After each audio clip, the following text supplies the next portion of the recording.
Cerita rakyat dari Jambi, berjudul Sawah Putri Tangguk. Pada zaman dahulu kala, terdapat sebuah negeri bernama Negeri Bunga. Negeri itu berada di Kecamatan Danau Kerinci.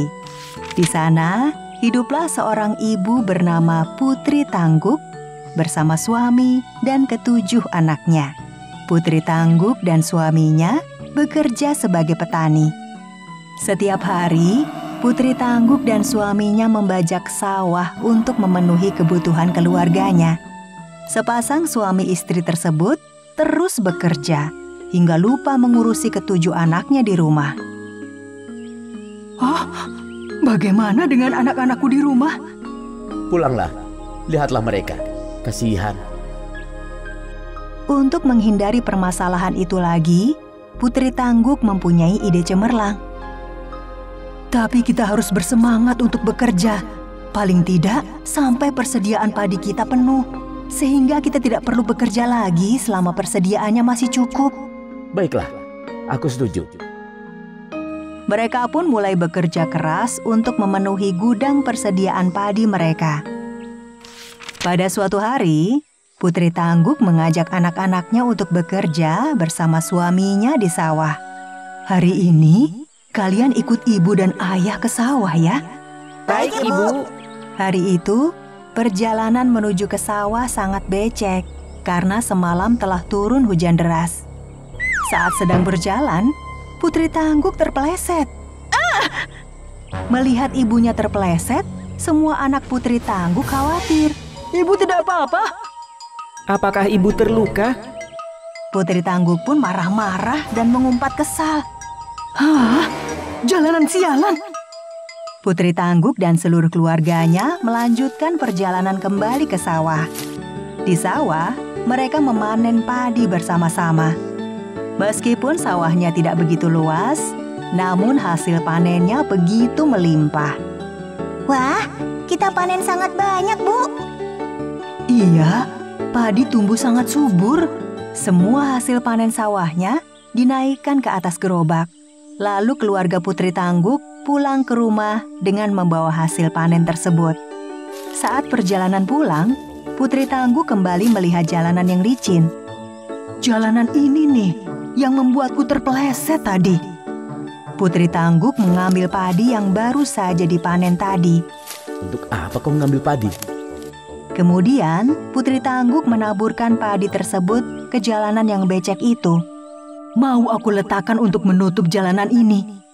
Jika tidak, aku bisa terpeleset lagi. Melihat itu, sang suami terkejut. Istriku, bukankah padi itu kita panen untuk kita makan? Jika kau melakukan seperti itu sama saja kau membuang-buang makanan. Sang Putri Tangguk hanya melirik suaminya.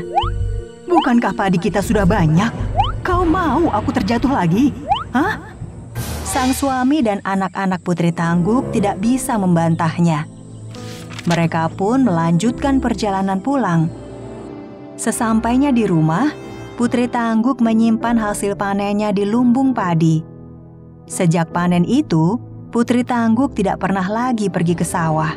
Karena padiku masih banyak, malah sekali ke sawah. Pada suatu malam, saat Putri Tangguk tidur, anak bungsunya merengek meminta makan. Bu, aku lapar. Dengan terpaksa, Putri Tangguk pun bangun dari tidurnya. Baiklah, ibu ambilkan nasi di dapur. Putri Tangguk pun ke dapur. Seingat dia, ada nasi di pancinya. Namun ternyata saat dilihat, panci itu kosong. Perasaan masih ada nasi? Kenapa kosong ya? Putri Tangguk pun memutuskan untuk menanak nasi. Ya sudah, aku masak nasi lagi saja. Kan simpanan padiku banyak. Namun, saat melihat lemari penyimpanannya, beras yang ia simpan tidak ada sama sekali. Hah? Mengapa beras-berasku tidak ada? Apa ada pencuri? Tiba-tiba sang suami berteriak. Istriku, cepat kemari! Putri Tangguk segera berlari menemui suaminya yang berada di depan lumbung padi. Ada apa suamiku? Ternyata lumbung padi itu telah kosong. Putri Tangguk dan sang suami kaget melihatnya. Hah? Mengapa lumbung padiku juga kosong? Mereka pun menangis. Siapa yang tega mengambilnya? Apa memang menghilang? Lalu, bagaimana kita makan nanti? Sang suami mencoba untuk menenangkan Putri Tangguk. Tenanglah istriku, bukankah kita masih mempunyai sawah? Besok kita lihat, siapa tahu masih ada padi yang tersisa. Keesokan harinya dengan cemas, Putri Tangguk menuju ke sawah. Pasti padi di sawah masih ada. Namun sial, dengan semalam saja sudah berubah menjadi semak belukar. Putri Tangguk pun menangis terseduh-seduh.